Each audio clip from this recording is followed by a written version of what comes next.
গুঞ্জনটা শুরু থেকেই ছিল। অবশেষে ওসমান হাদির পেছনে মির্জা আব্বাসের নামটা জড়িয়েই গেল। ঢাকা ব্যাংকে ওসমান হাদির অস্বাভাবিক লেনদেনের খবর সামনে আসায় বিষয়টি নিয়ে হচ্ছে চুলছেড়া বিশ্লেষণ। এই ঢাকা ব্যাংকের মালিকানা মির্জা আব্বাসের। সে ব্যাংকেই শুটার ফয়সালের অ্যাকাউন্টে ১২৭ কোটি টাকার লেনদেন হয়েছে। গুরুত্বপূর্ণ এই তথ্য জানিয়েছেন অ্যাক্টিভিস্ট মীর জাহান। মির্জা আব্বাসের বিরুদ্ধে শুরুর দিকে অনেকের সন্দেহের তীর ছিল, কারণ আব্বাসী ঢাকা ৮ আসনে হাদির সবচেয়ে বড় প্রতিপক্ষ ছিলেন। কিন্তু হাদির খুনিরা ভারত পালিয়ে গেছে এমন গুজব ছড়িয়ে ঘটনা উল্টো দিকে প্রবাহিত করার চেষ্টা হয়েছে বলে বলা হচ্ছে। এর পেছনে বিএনপিপন্থী সাংবাদিক জুলকারনাইন সায়েরের সম্পৃক্ততা সামনে আসছে। মূলত সায়েরই হাদির খুনি ভারত পালিয়েছে বলে তথ্য দিয়েছিল, কিন্তু পরে জানা গেছে ভারতে পালানোর কোনো সুনির্দিষ্ট তথ্য নেই। মূলত সে ঘটনার মাধ্যমে মির্জা আব্বাসের থেকে সন্দেহের তীর সরিয়ে দেওয়া হয়। এদিকে ওমর আমিনী নামে এক অ্যাক্টিভিস্টের ফেসবুক স্ট্যাটাস নিয়ে তৈরি হয়েছে আরেক ধূম্রজাল। আমিনী তার এক ফেসবুক পোস্টে লিখেছে, সম্ভবত ফেসে যাচ্ছে মির্জা আব্বাস। তার ভাষায়, যা শোনা যাচ্ছে যদি সত্যি হয় তবে মির্জা আব্বাসের রাজনৈতিক কেরিয়ার তবে এখানেই শেষ। হাদির খুনি সম্ভবত দেশেই আছে। আওয়ামী লীগের কাঁধে ভর করে নিজের পথের কাঁটা দ্রুত সরাতে গিয়ে সম্ভবত ফেসে যাচ্ছে বিএনপি নেতা মির্জা আব্বাস। আব্বাসই বা কেন প্রথমে হাসপাতালে গেল? হাদি না হতেই তারেক বিন জিয়া দেশে ফেরার সংবাদ জানানো হলো কেন? আবার হাদিন জানা যায় অনুপস্থিত মির্জা আব্বাস। ওসমান হাদি ছিল মির্জা আব্বাসেরই প্রধান প্রতিদ্বন্দ্বী ঢাকা ৮ আসন নিয়ে।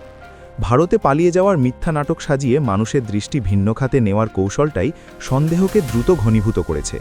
তবে একটা ফায়ারের নাটক হলেও হতে পারে। কোনো রাঘব বোয়াল নেপথ্যে না থাকলে চেকগুলো তদন্ত করলে বের হয়ে যায়। আব্বাস ফেসে গেলে পরিস্থিতি ভয়াবহ রূপ নিবে। দেখা যাক শেষ পর্যন্ত কি হয়। আমি অপেক্ষায় আছি।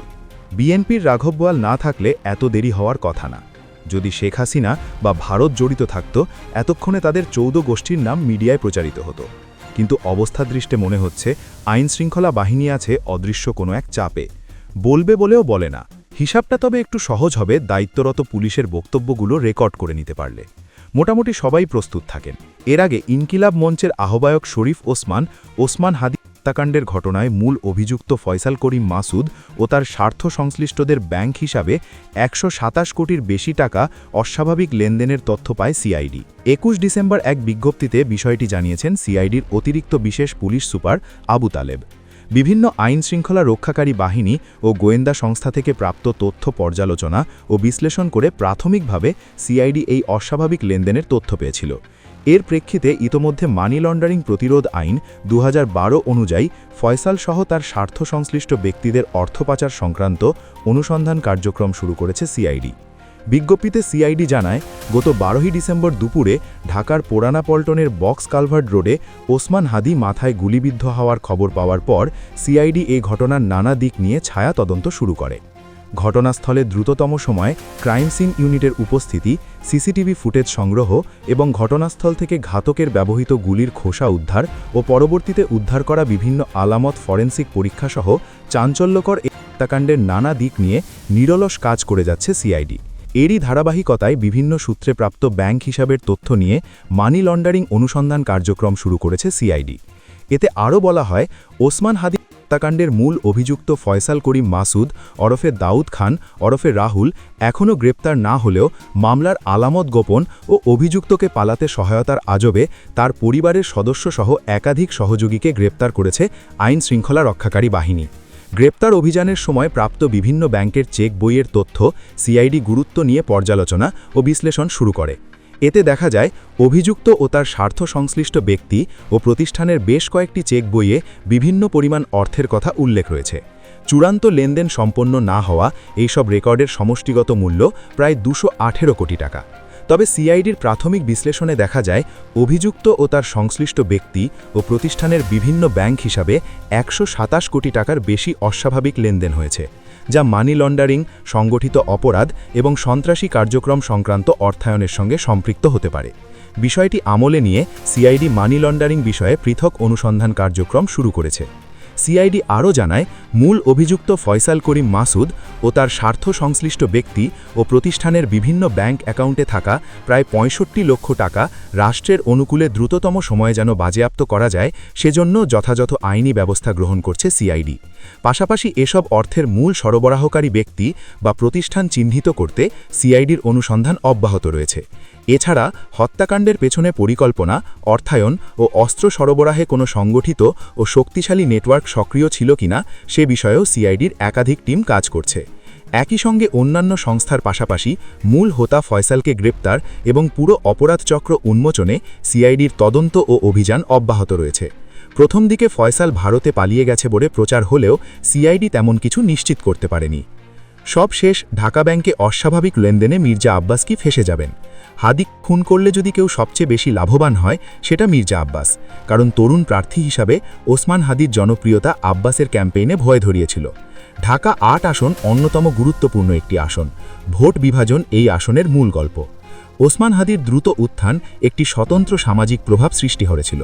তিনি তরুণ ভোটারদের একটি বড় অংশকে টেনে নিতে শুরু করেছিলেন, বিশেষ করে যারা বড় দলগুলির বারবার মুখ দেখতে দেখতে ক্লান্ত হয়ে গিয়েছেন বা পরিবর্তনের খোঁজে আছেন। তরুণ ভোটারদের জনপ্রিয়তা সাধারণত দুভাবে ক্ষতি করে। একদিকে নতুন প্রার্থীকে সুবিধা দেয়, অন্যদিকে পুরনো প্রার্থীকে বিভক্ত ভোটের ঝুঁকিতে ফেলে। মির্জা আব্বাসের জন্য এই ঝুঁকি খুব বাস্তব, কারণ তিনি বহু বছর ধরে এই আসনে রাজনীতিতে সক্রিয় হলেও তার ভাবমূর্তি নিয়ে বিতর্ক থেকেছে এবং একদল ভোটার তার প্রতি আস্থা হারানো বা দূরত্ব বোধ করার কথা প্রকাশ করেছে। ফলে ওসমান হাদির উপস্থিতি মির্জা আব্বাসের ভোট ব্যাংককে দুই ভাগে ভাগ করতে পারতেন। একদল প্রতিষ্ঠিত বিএনপি সমর্থক, আরেক দল নতুন প্রজন্ম যারা হাদির কর্মসূচি, ব্যক্তিগত আচরণ, নরম ভাষা এবং স্বচ্ছ ইমেজে নিজেদের প্রতিনিধিত্ব দেখতে পাচ্ছিলেন। অর্থাৎ হাদি মাঠে থাকলে আব্বাস এককভাবে পুরো বিরোধী ভোট পাবেন না, কিন্তু যদি হাদি মাঠে না থাকেন সেই পুরো ভোট ব্লক সরাসরি আব্বাসের দিকে চলে আসার সম্ভাবনা বেড়ে যায়। এই ভোট বিভাজন না থাকাটাই তার প্রথম ও সবচেয়ে বড় লাভ। হাদির কারণে আব্বাসের ইমেজ সংকটে পড়তে যাচ্ছিল। রাজনৈতিক বাস্তবতা হলো, যেসব প্রার্থীর বিরুদ্ধে অতীতে বিতর্ক, রাজনৈতিক সংঘর্ষ, নেতৃত্বের আচরণ বা দলীয় বিরোধ নিয়ে অভিযোগ থাকে, তারা যখন নতুন কোনো প্রজন্মের জনপ্রিয় প্রার্থীর মুখোমুখি হন তখন পুরনো ইমেজের বোঝা বেশি চোখে পড়ে। প্রতিদ্বন্দ্বী যত শক্তিশালী হয়, নিজের দুর্বল দিকগুলো তত বেশি উন্মুক্ত হয়। ওসমান হাদির মতো একজন তরুণ ও জনপ্রিয়তা অর্জনকারী প্রার্থী মাঠে থাকলে আব্বাসের পূর্ববর্তী বিতর্কগুলো আবার নতুন করে আলোচনায় আসে, যা নির্বাচনী প্রচারণায় বড় সমস্যা তৈরি করে। কিন্তু যদি হাদি প্রতিদ্বন্দ্বিতায় না থাকেন তাহলে আব্বাসের সেই ইমেজ সংকট তুলনামূলকভাবে কমে আসে। তখন তিনি নিজের অতীতের জায়গাগুলো রক্ষা করার বদলে সরাসরি গতিশীল দলের বিরুদ্ধে প্রচারণা চালাতে পারবেন, ভোটারদের দৃষ্টি সরিয়ে নিতে পারবেন বিরোধী রাজনীতির ওপর এবং নিজের ভুলগুলো কম চোখে পড়ে যাবে। একটি প্রতিদ্বন্দ্বীর অনুপস্থিতি কেবল ভোট নয়, বরং প্রচারণায় চাপও কমিয়ে দেয়। ভোট নিয়ে এসব হিসাব নিকাশ হাদিকে সরিয়ে দেওয়ার পেছনে গুরুত্বপূর্ণ ভূমিকা রাখতে পারে বলে বলা হচ্ছে, যেখানে মির্জা আব্বাসের নামটা আড়ালে চলে গেলেও তিনি সন্দেহের বাইরে নন।